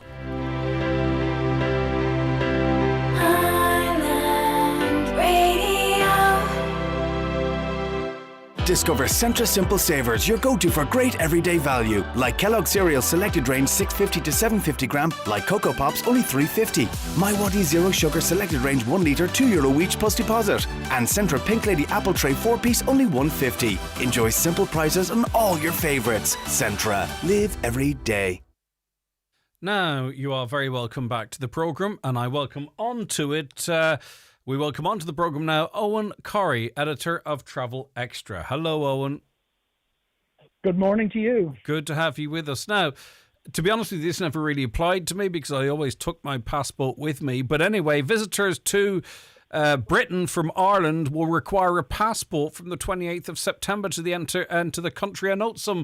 I note some of this coverage, Owen, saying the UK, but we still don't need a passport yet, I don't think, to travel from Donegal into Derry. So presumably this is into Britain we're talking about, is it? Yeah, it's been, the airlines have required this for a couple of years now. The ferries did not, and it's something that the UK, the Britain side, the Welsh side really, from Dublin, have decided that they're implementing. It's going to be police at the check-in stage. That's going to create a few problems, I would imagine. It's due to come in September the 28th. Quite a few people who travel by ferry do require photo ID. They use driving license. There's a lot of coach travel that goes to soccer matches. It's probably going to be, particularly in the opening weeks, a little bit difficult to police because the ferries are the ones that are going to have to police it. The Larne and Belfast services to Scotland don't require it, and the Belfast to Liverpool one doesn't require it, but all the ones from Dublin and Rosslare will require a passport on the UK, on the Britain side and the Welsh side. Does this mean that they're having to invest then in the infrastructure, because this effectively comes then strict border control? There'll be no new infrastructure because they have a spot check system anyway, where they look for photo ID. And that's, I'd imagine the photo ID that's accepted is the change here rather than any big infrastructural. Listeners will remember Ryanair used to accept way back that they followed the British rule that you didn't require a passport, and they unilaterally implemented it themselves for their own reasons, for their own security reasons, all the way back in 2009, October 2009. Caused a few problems because gang of lads would arrive going over for the match, and one of them would only have a driving licence, but it was strictly enforced, and then Aer Lingus enforced it since February of this year. So really the ferries are the last means of travelling from by sea or across the channel from Ireland to Britain that didn't require a passport. Obviously, there's political sensitivities when it comes to going from Larne and going from Belfast across by Channel. But effectively, you need a photo ID anyway, and a lot of people use their passports for that. Yeah, and this would be required out of Belfast into Scotland. A photo ID is required. But passport... driving license will still suffice. Okay. A driving license will suffice. Some people have used other forms of ID. I know somebody who used their NUJ card as their ID. But it's basically you're in that relationship with the guy who's checking. And they don't check everyone, by the way. It goes by spot checks. I've travelled a lot between Ireland and Wales by ferry. I don't think I've ever been checked, but I've always had it just in case, because the time you wouldn't have it is the time you checked. But it is spot check. Will it be enforced that everybody has to be checked? I doubt it. But what they will require, and the border people have a great facility for putting all the messy bit of stuff back onto the airline or the ferry company, and they will require the ferry company to check. That's a little bit of an extra headache for ferry companies. But, I mean, obviously we're a small island. Are they not concerned, I wonder, Owen, and this is maybe a political question and not a travel question, that people will just travel into Britain from Belfast rather than Dublin? Option is always there, but I'd imagine if you're travelling, if you're arriving in Scotland and you've come from Dublin and you're going back down to England, somebody will, checking your ID, will ask, what's this all about? It's probably, I don't know if it's illegal. It's not something we can recommend on the airwaves. No. But the option is there. The option is there, and I'd imagine the policing of it will not be done by the ferry company in Belfast. Most people go through Belfast Carnarine now, and a little bit through Laugharne because P&O still have that service. But they won't be policed by the ferry company. It'll be at the border that questions will be asked. And you do require photo ID. And for the most of us, it'll be fine, Owen, but it will catch out, those who, even though it's talked about everywhere, people will not have heard about it and still land with the wrong ID. But also, there are those who didn't need a passport or never had one and were free to travel, and now we're going to have to decide what to do next, get a passport or stop those trips. So it's a small group. I would say this will actually affect quite severely, but it will affect them quite severely. It will affect them, and you're so right. The mischief makers always find a way around. There is particularly the Premiership supporting, and the people who go to Cheltenham, they don't go anywhere else. In fact, their entire life is just going, and they will have spent their entire life travelling to and from Anfield or Old Trafford or whatever, and not required a passport. And I can guarantee you that some of them won't have heard of this. They'll turn up after September the 28th, not knowing you require a passport.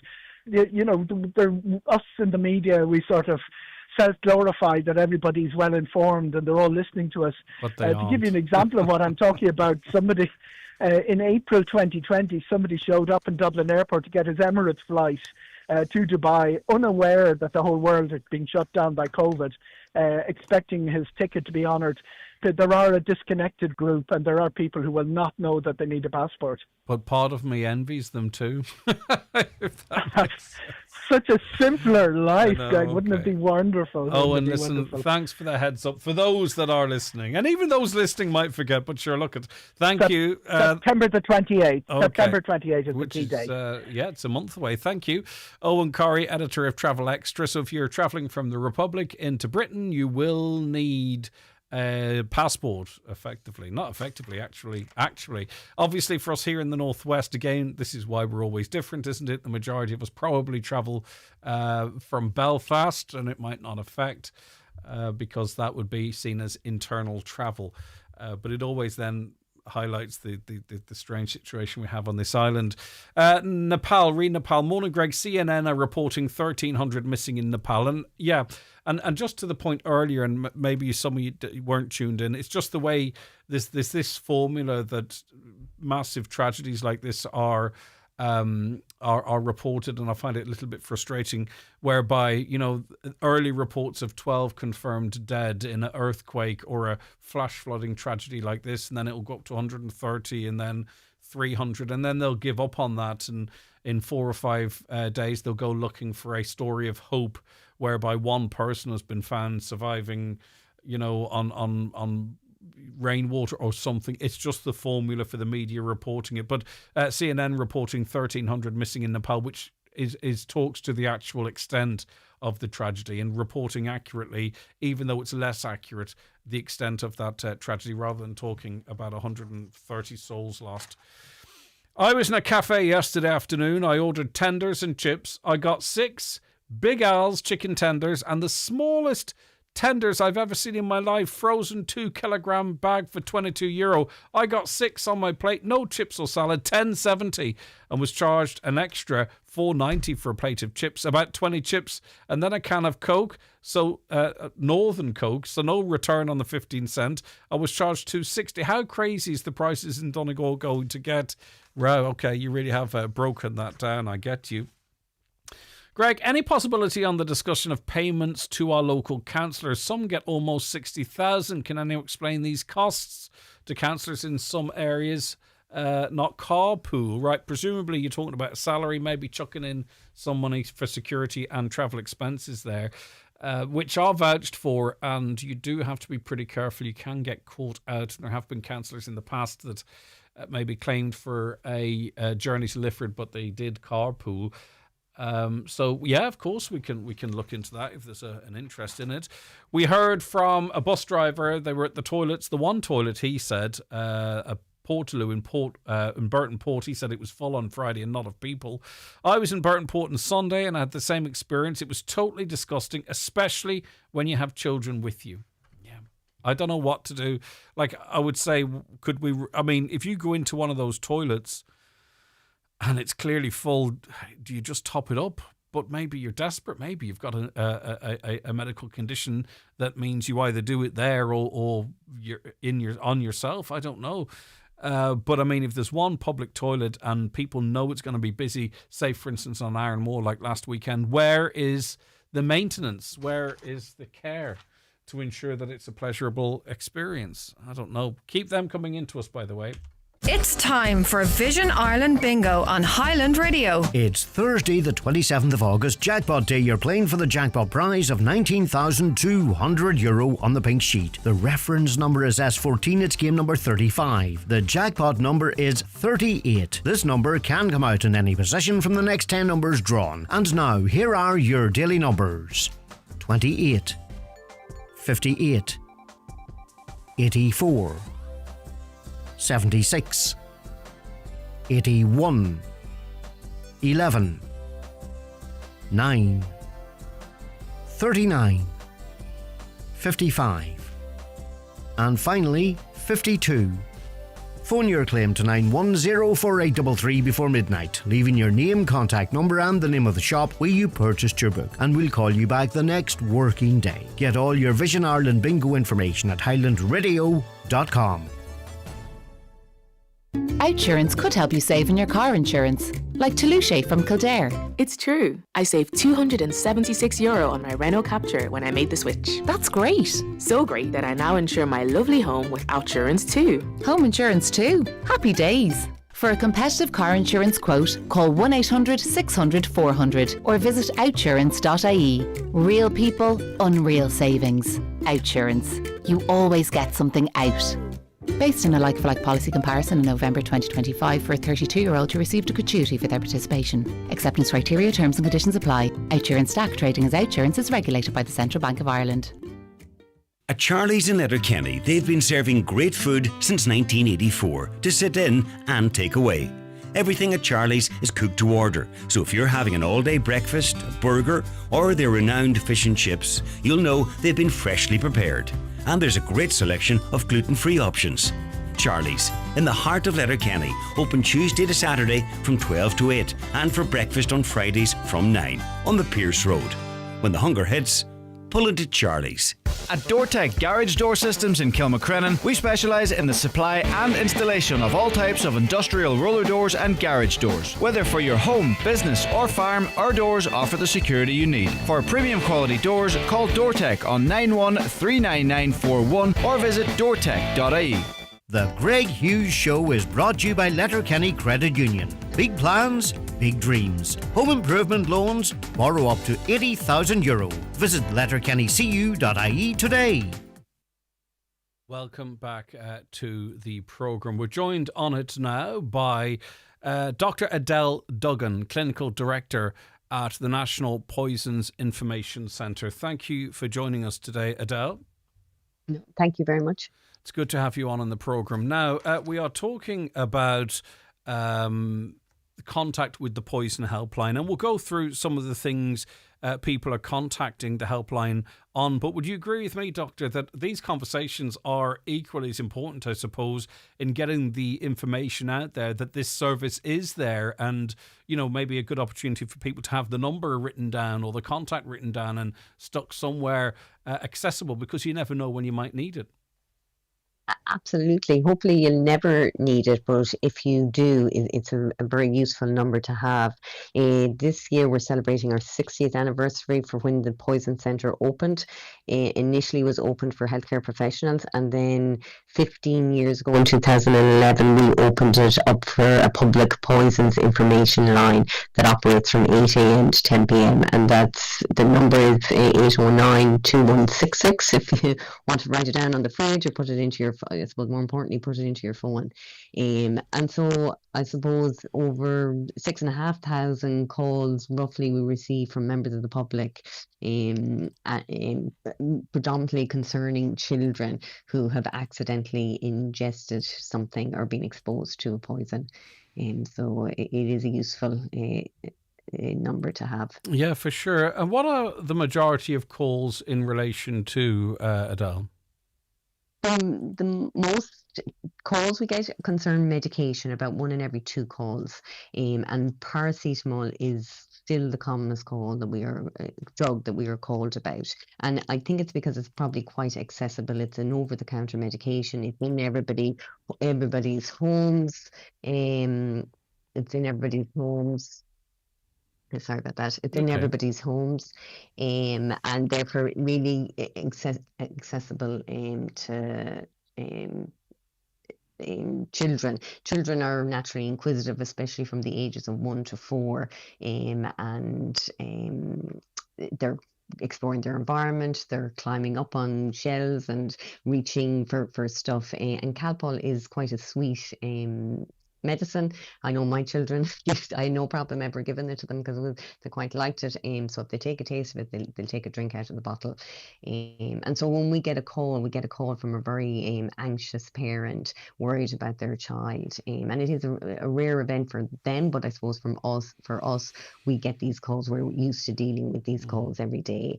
And then what we do is try and get the information as to how much was taken. And then based on the weight of the child, we can decide whether this is a toxic dose and needs to go into an emergency department for a paracetamol level, or whether the child is under the treatment level, that the amount that they've taken is okay, and then give them advice regarding that. In my personal experience of this, and thankfully it hasn't happened too often, it's the uncertainty of if anything has actually been taken, and if so, how much. People often, I presume, struggle with that information because you're in a panic, right? And I don't know how many tablets were there or how full the bottle was or how many detergent capsules might have been there, but I did see one that seemed to have been interfered with. Do you know that kind of way? It's the sort of lack of information in that panic situation as a parent that I would struggle with. Yes, and I suppose our staff are very experienced in trying to, they're very professional, and they try and calm, I suppose, the caller, and go through. So we'll always look at the worst case scenario, and then calculate it on that. So we'll say sometimes stuff will have been drank, it might be down the front of the child, you might know how much was in the bottle, but we see what the dose, the milligrams per mil in the bottle is, and then how much they think might be taken out of that. Was it the last time they saw it, was that a full bottle, or was that a half a bottle, or was it nearly gone? And based on the worst case scenario, we calculate the dose out, so that we always will err, I suppose, on the side of caution and the worst case scenario. Just in relation to, we're talking about ingestion here, but say, for instance, a parent is concerned that maybe one of these products came in contact with the child's eyes or skin. Is this helpline for them also, or is that more for a GP? No, this headline is also for them. So about 17% of our calls concern household products, and one of the commonest thing would be your liquid detergent capsules, and these are quite colourful and squidgy that are, I suppose, attractive. And some parents, your 2-year-old, you might be trying to get them involved and give them the liquid detergent capsule to put into the washing machine. We advise against doing that to keep these products out of harm and out of reach of children. When they're in contact with water, the mechanism is that they will burst, and if some of that goes into the eye, then it can cause problems. It can cause a conjunctivitis, and worst case scenario, it can do injury to the cornea. So time is always of the essence too in those situations, isn't it? Yes. So we would advise to give us a call, and we will go through the steps of what to do in that situation. So it's usually that you're washing out the eye for about 15 minutes to try and get rid of the chemical off the surface of the eye. And then we will kind of go through what symptoms to expect, and then when to go and see either your GP or if it's severe enough, whether you need to go into an emergency department. Yeah, and I suppose prevention's better than cure too, Adele, because, I don't think we would consciously leave medicines on a low shelf, yet we probably keep a lot of the stuff we're talking about in terms of household products under the sink at below eye level, in fact. Not all of us, but some, and others have catches on the doors and all those types of things. But if you think about it, we definitely, I think most of us would put the medicines up high, but perhaps not give as much consideration to the other dangerous stuff. We have that down low. Absolutely, and under the sink, and I'm guilty of myself of putting some serious agents there. So some of your bleaches might be down there, oven cleaners, drain cleaners. All those are quite toxic, especially your oven and your drain cleaner. They can do a lot of damage if they're ingested. And I suppose your liquid detergent capsules as well. And we would say keep them out of sight, out of reach, and locked away.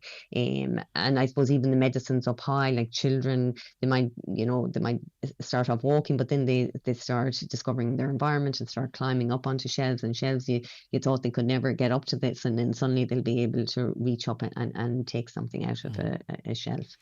So we would just say always out of sight, out of reach, and locked away. And finally, a big worry for me always is to these little flat batteries which people might have in their scales, or other remote controls or other items, and they can be very attractive to a toddler to pick up and put in their mouth. Not exclusively those type of batteries, but batteries also something we have to be extra careful about. Absolutely, your button batteries in particular, but all types of battery, but particularly the button batteries, because they can get lodged in the tube going down into the stomach, and they can basically burn away the lining of that tube and cause major problems. Or if the child is small enough, they can block off the airway.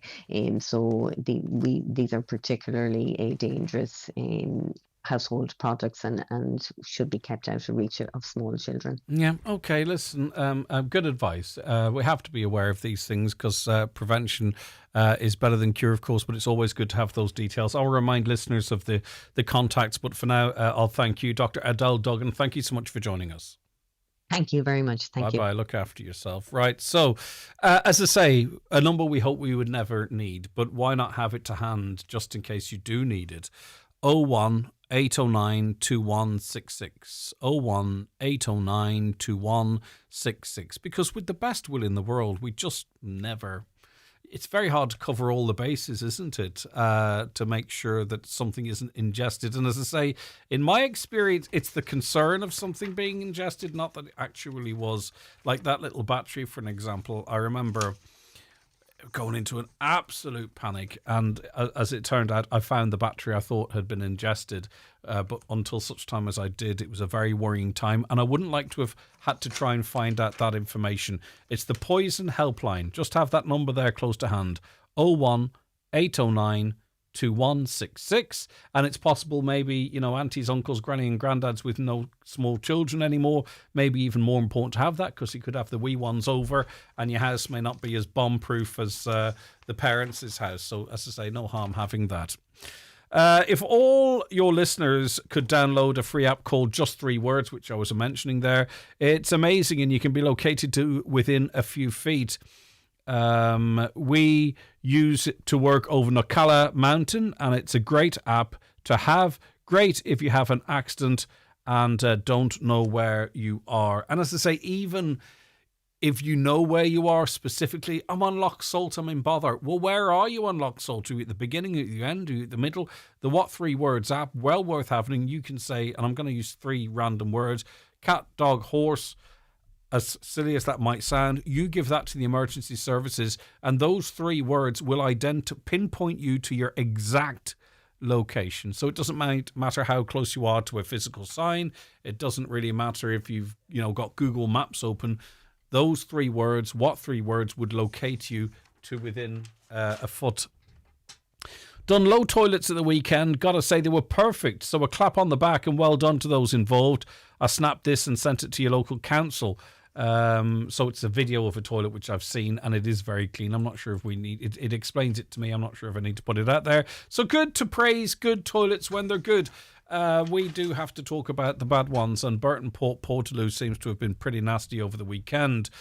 Passports on ferries. If the cost of living and fuel prices keep rising, there'll be no need for passports. I get you. Another, then they'll need to drastically improve the passport service. I applied for passports for myself and my children, and it's been non-stop asking for more and more documents. I have no utility bills as I rent and pay with a keypad online app for electricity, and phone is a mobile through an app, etc., etc. This is over 6 months trying. I was born and live in Derry all my life. How if there are hundreds of people posting online about getting Irish citizenships and passports when I've been born and bred here and can't get one? Well, there are other ways to prove your address. They might accept a bank statement. What else? There has to be alternative to utility bills. I understand the frustration, and I don't want to be preachy, but maybe pause for a few minutes and just see what they'll take and gather that together. I'm speaking as a person with someone else who took years to get Hudson's passport because of not sitting down and just saying, right, what do we need? What needs to be done here? And once we did that, I don't know why getting your other half to read a passport number to you as you try and type it in can cause so much stress. B5925, B, D, Delta, Bravo, which was it? Does this include when we're travelling to Scotland to and from Northern Ireland? No, it doesn't, because that would be seen as an internal sort of an internal journey. I was in Rossnella on Sunday and the toilets were disgusting. Absolutely zero maintenance. Is that still ongoing down there? Okay. That one's been coming up for the longest time. The Greg Hughes Show with Letterkenny Credit Union, powering your plans with fast digital loans. Apply online or through our app in minutes and get funds straight into your current account. Easy, quick and convenient. And our digital offering perfectly complements the friendly face-to-face service you know and trust. At Specsavers, our 2-for-1 glasses offer gives you amazing value and choice. Buy one pair for seeing everyday things like kettles, sausages, dishwashers and hats, etc. And you can also get a pair of sunglasses for seeing things like... the beach. Oh, sorry. Must have dropped off there. Right, here we go. Buy one pair of everyday glasses at a lower €95 and get some prescription sunglasses for your second pair with standard single vision lenses to the same prescription. Terms and conditions apply. See in store for details. Fair play. Is the appearance of your staff important to your business? It's the first point of contact for customers when entering your premises. At C&M Embroidery in Letterkenny, they have a huge range of clothing covering all areas of the workplace. It's widely known that customers warm to and trust employees that present themselves well. Have your company name embroidered or printed on all your work uniforms. Contact C&M Embroidery on 07491 28097 and get your staff looking their best. When it's gone, it's gone. This week's new Wigging at Home Store and More. All bar stools are all half price. Our Belmont Cream bar stool is now only $89.50. Our Chelsea Black bar stool is now only $109.50. And our Avalon Green bar stool is now only $99.50. But better hurry, because when all our half-price bar stools are gone, they're gone. Drop by your local Home Store and More. Visit us online at homestoreandmore.ie. Home Store and More. A happy home.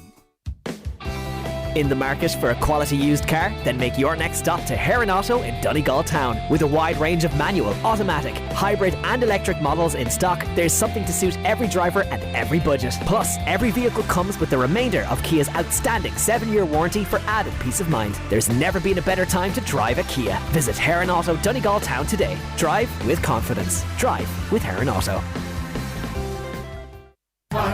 need somebody to love. Better sleep starts at Dreams Crescent Link Retail Park, Derry, Londonderry. Try our exclusive Sleep Match technology and get €100 off when you spend over €850. Choose from hundreds of beds and mattresses with advice from our sleep experts. Visit Dreams Crescent Link Retail Park today.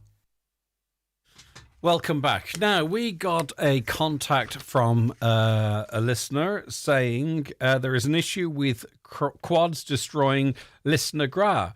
The caller says, I usually try to be nice and kind and patient, generally speaking. I'm not an angry person, but I'm absolutely fuming just now. And we've seen pictures here following this listener's most recent visit, and also, unfortunately, the most recent visit by quad enthusiasts. They say it's an absolute disgrace. Some parts are so cut up as to be impassable on foot. So if you're coming for a walk or bringing the kids for a wee adventure, make sure everyone is wearing boots. Local councillor Terry Crossan joins me now. Good morning. How are you getting on? Good morning, Greg. How are you? I'm good. And listener Gra Woods is, a very attractive part of a generally attractive place, that being Muff. But unfortunately, it is being used and abused, and it makes it really unusable for regular people who aren't on quads. Yeah, I've been approached on numerous occasions in this past while regarding quads and scramblers being used there on an irregular basis. As you know, Lisna Gra is a very important habitat for our red squirrel. There have been sightings of the pine marten there too. It's a very important deciduous native woodland, and this type of behaviour is having a serious detrimental impact on the biodiversity of that area. Yeah, it doesn't help too either for not just the animals, but for people who want to go in and get in touch with nature in the lower parts where a lot of this activity is taking place. They've just mud baths. Yeah, absolutely, Greg. And it's a very popular place for parents with young children to walk through the trails and point out various aspects of nature and trees and plants and bird song and all of that, but that is being seriously disrupted by this very irresponsible behaviour. I have been in contact with Gardaí, I've been in contact with Culture, and I've been in contact with the Donegal County Council Biodiversity Officer, and we're going to try to organise a collaborative approach here to see what can be done to totally eliminate or at least curtail this type of behaviour. As I said earlier, it is having a serious detrimental impact on the whole biodiversity, and also it has turned parts of the wood into a quagmire of mud. I suppose in the first instance, we can let people know that are using this space, and maybe they think this is just open public use ground that they can go in and have a bit of fun in, that you can't, and you could face, sanction for it. So if you're innocently going in there, you perhaps would like to desist. But practically speaking, is there any way to restrict the size of vehicles that can get in there? I mean, obviously you want people with pushchairs and all. I'm not sure of the layout and the access points, Terry. You might have a better knowledge or maybe not. But is it practical to sort of have a gate where people can walk through, but, someone can't take a quad? These could be scramblers as well, by the way, which would get in through that space of a pram. So it's not easy.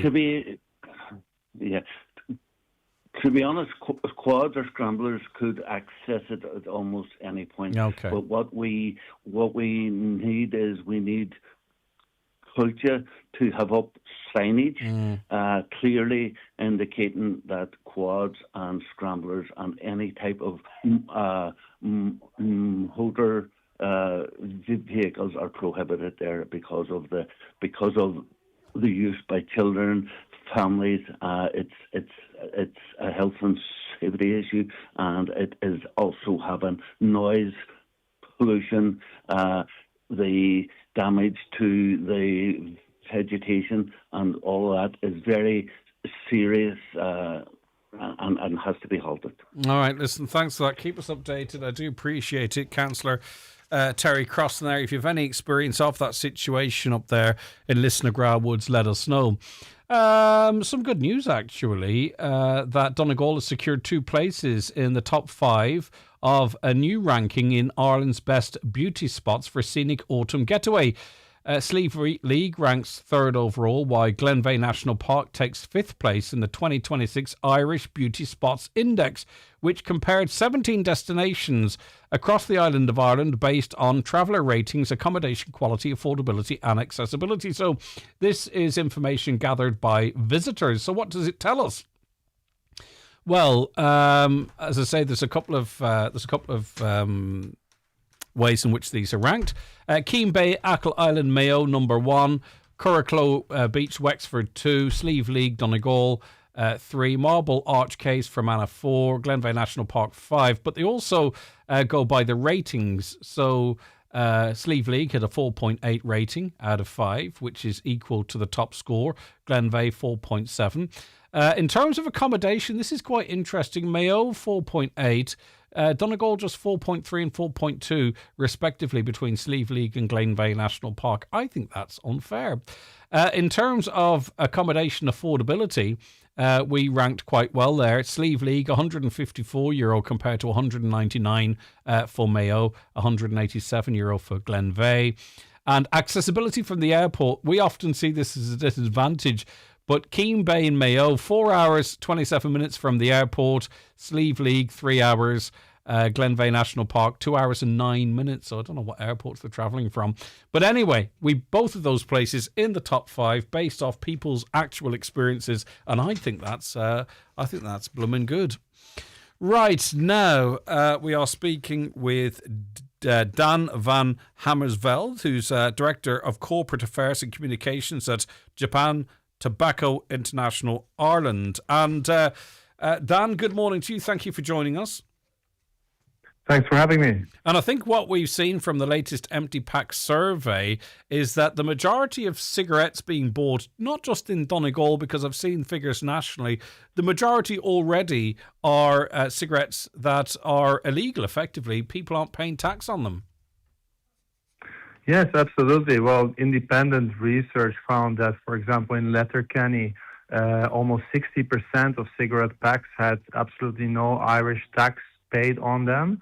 And of those, actually 16% were counterfeit. So what that means is that clearly smokers are ditching their pricey legal cigarettes and moving into the illicit channels. And then you can wonder, well, what does that mean?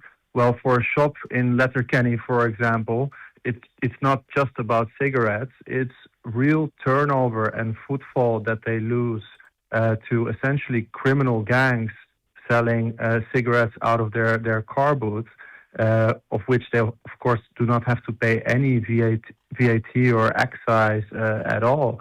And across the country, that is costing retailers over $1 billion in lost turnover. Mm. And the fear is that there are calls for tax to be increased, that a box of cigarettes in this country would end up being over €20. This to try and discourage smokers. But there are other people, I presume you among them, that believe that if people want to smoke, they'll smoke, and they'll actually just buy them elsewhere with a loss of revenue to the state. Yeah, absolutely. And that's what the actual data shows as well. If we look at, for example, the smoking rates since 2019, we've had a number of very high excise tax increases. 2 years ago, for example, we had the highest excise tax increase ever of €1. And since 2019, however, the smoking incidence across Ireland has remained stable at around 18-17%. Whereas the consumption of illicit products, so products on which no Irish tax is paid, has more than doubled, and in some countries even tripled. Dan, you work for the tobacco industry, don't you? And I can understand the angle that you're coming at it from. But I mean, you're still talking about people smoking, and also your company that employs you has a lot of interest in. They've pivoted to vaping products and nicotine patches and those types of things. Does it bother you at all having to come on and speak on behalf of that industry, knowing the damage it causes? And I'm not trying to have a go at you. I'm just curious. Well, at the end of the day, we're selling a legal product that informed adults are able to buy and consume as they so wish, as is the case with many other consumption products that carry risks with them, right? So in that sense, I believe that there should be, of course, consideration for the health risks that come with the consumption of any product, really. But there should be some consideration for the retailers as well when it comes to implementing policies that clearly have very, very adverse effects. Okay. Do you smoke or vape? Out of interest, last question. I use some nicotine products occasionally, yes, indeed. Listen, Dan, thank you for that. Dan van Hammersveld, who's Director of Corporate Affairs and Communications at Japan Tobacco International Ireland. The Greg Hughes Show with Letterkenny Credit Union, offering flexible mortgages up to €600,000 with no hidden fees or charges. Whether you're buying your dream home or thinking of switching your mortgage, make the move to your local, trusted credit union. Learn more at letterkennycu.ie. This Sunday night, Jackson's Hotel in Ballybofey is the place to be. Join us for the live Donegal GAA draw, where someone could walk away a massive €250,000 richer. And before the big draw, there's 4 €1,000 draws on the night. From 7 p.m, we've got a great night of entertainment lined up with live music, chat, spot prizes and plenty of crack. And the best part, it's completely free. Book your ticket now on eventbrite.ie. West supplying East with fodder and non-runner. For more in your Irish Farmers Journal, here's our Deputy Editor, Aidan Brennan. No fodder surpluses available in the West. Dairy farmer reveals how TB decimated his herd, drought shrinks the size of the bladed crop, maternity leave on the table in the next cap. Plus, don't miss your last chance to win an Opel Grandland SUV worth €40,000. Get the Irish Farmers Journal today in stores or subscribe online. You cannot afford to miss it. Oakfest is back and bigger than ever at Oakfield Park, with 2 very different lineups over 2 days on 2 stages. Saturday includes the Boomtown Rats, the Stunning and Super Cayley. Then on Sunday, it's Legends Reimagined, with tribute acts to Bon Jovi, Daft Punk, Elvis and others. With more food, more bars and more family entertainment, get the best value tickets early for Oakfest on Saturday the 5th and Sunday the 6th of September. Shuttle buses from Letterkenny with a pick-up in Rafo. See oakfieldpark.com. Make great photos into beautiful gifts at McGee's Chemist in Letterkenny. Different gift ideas include canvas prints, freestanding or ready-to-hang art blocks, and personalised photo books perfect to mark any occasion. Also, there's jigsaws, calendars, mugs and much more. For details, visit mcgees.ie. Turn your favourite moments into something truly special with McGee's Chemist, Letterkenny. In Ireland, it can be hard to get enough vitamin D from the sun. But did you know that 90% of us also don't get enough vitamin D from the food we eat? Avonmore Supermilk is packed with goodness and fortified with vitamin D, which helps absorb calcium for healthy bones, so you can be at your best. We can't make the sun shine, but we can help you shine. Avonmore Supermilk, a super source of calcium and vitamin D. Avonmore, make every day this good. Figures based on 2023 FSAI report. Highland Radio weather updates with McElhenney's. Get back to school sorted with our collection of school uniforms, shoes and accessories. Visit our kids department in store or discover our back to school shop online at mcelhenneys.com. It's a lovely day out there today, and it's going to be mostly dry. There is a possibility of some showers and thunderstorms later in the day, but I'm told they are rare. Temperatures 20 to 23 degrees, so that's actually warm, and winds light northeasterly. Now, there is a traffic collision on the main Letterkenny to Kilmacrennan Road at Coolboy, so delays are to be expected. We've no details of any injuries or its severity, and we wish everyone in it. It's a horrible experience, even if there are no injuries. It's very stressful. We'll think on yous. But as for the rest of yous driving, just expect delays and expect the unexpected. And if we have any further information to bring you on that a little later on, we will. Business Matters is brought to you by Print Supplies Frosts. Fed up waiting days for an engineer to service your printer or photocopier? Tired of running out of ink? Print Supplies keeps your office running smoothly with managed print solutions, local Donegal support and remote monitoring. With 21 years in business, Print Supplies helps saves your business time and money. Email sales@printsupplies.ie to find out more. Afternoon. Good morning, Chris. Good morning. How are you getting on? Very good. All right, okay. Right, Business Matters podcast coming up for you later today and on the radio on Sunday. But let's get to some news. Inflation, where are we at?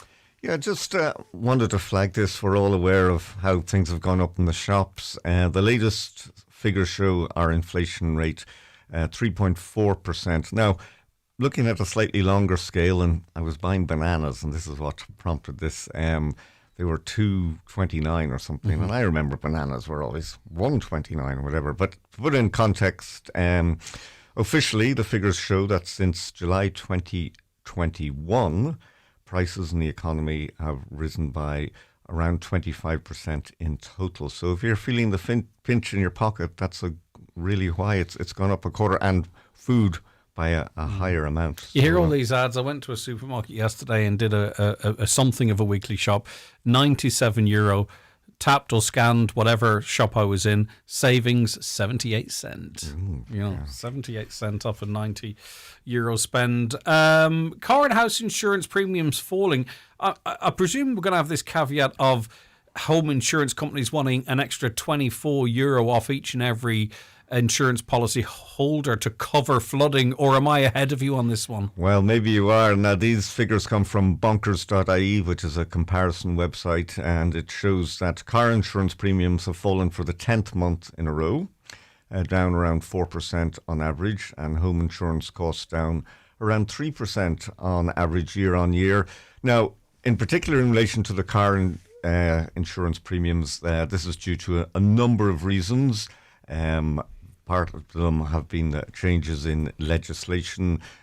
So there's been reduced injury claim costs, there's better claims management, cost control by insurers. So it's all filtering through. But look, it's still an expensive thing. There's also a reduction in the insurance compensation fund levy, so that has helped matters as well. But we all know, and you've touched on it there, you get particularly in terms of home insurance, you get a spike of claims. They're looking for a €24 per house levy. Yeah. And do you know what? If it means that people in flood-hit areas are covered, maybe it shouldn't come down to regular people. But, I'd almost take the hit on it, to be honest with you. But anyway, we'll see. That's a different story. We might circle back to some business news, but I want to make sure we get to talk about the podcast as well. And Orla Vera Accessories are focused today, Chris. Yes, now this is a boutique brand based in Buncrana, set up by Orla O'Hagan. Very interesting story. She went to college, went to university in Leicester, studied over there. Fashion and shoes were her thing. Ended up going to London, working for a big fashion firm. COVID hit. She came back to Buncrana and then started her business, Orla Vera Accessories. Orla Vera O'Hagan is her full name. Now, what's really interesting is that she sources what would have been waste leather. She's even had leather from the likes of BMW and Rolls-Royce and used that, making handcrafted handbags, and now employing 3 people. And I think we have a little clip here, and she explains how it all began. When I did move home, I had like a leather sewing machine that I bought off my lecturer when I was in college, and I had bits of leather left over from university, and I just kind of started to make stuff like in my spare time because, I was at nothing, and as lucky as we are to walk the beach every day, but there's only so many times you can do that in a day, so I kind of had to keep myself busy, and then through that then I kind of found my love for kind of hand-making stuff. And once I started to post on Instagram, then it just kind of took off, and I gave up the idea then of looking for jobs to move back to London, and just thought I'd give it a go here. All right, second guest on the show, the MD of City of Derry Airport. Yes, passenger numbers are soaring at the airport. Now, they're still a long way off the 500,000 peak that was back in 2008. But there has been the introduction of a number of new routes, and then we've got the impending introduction in October of the Dublin Dairy service. And we have a clip here from Steve Fraser, the Managing Director, and he's very confident about the next 5 years. In 5 years' time, Chris, I would like us to have a steady stream of the seasonal routes that our customers are telling us they want. That's the Malaga, Tenerife, Palma, Faro. I'd love to see a couple of key European destinations on there. Like Amsterdam sticks out like a sore thumb for one we'd like to achieve. But then you've also got your Romes, your Paris, your Frankfurt.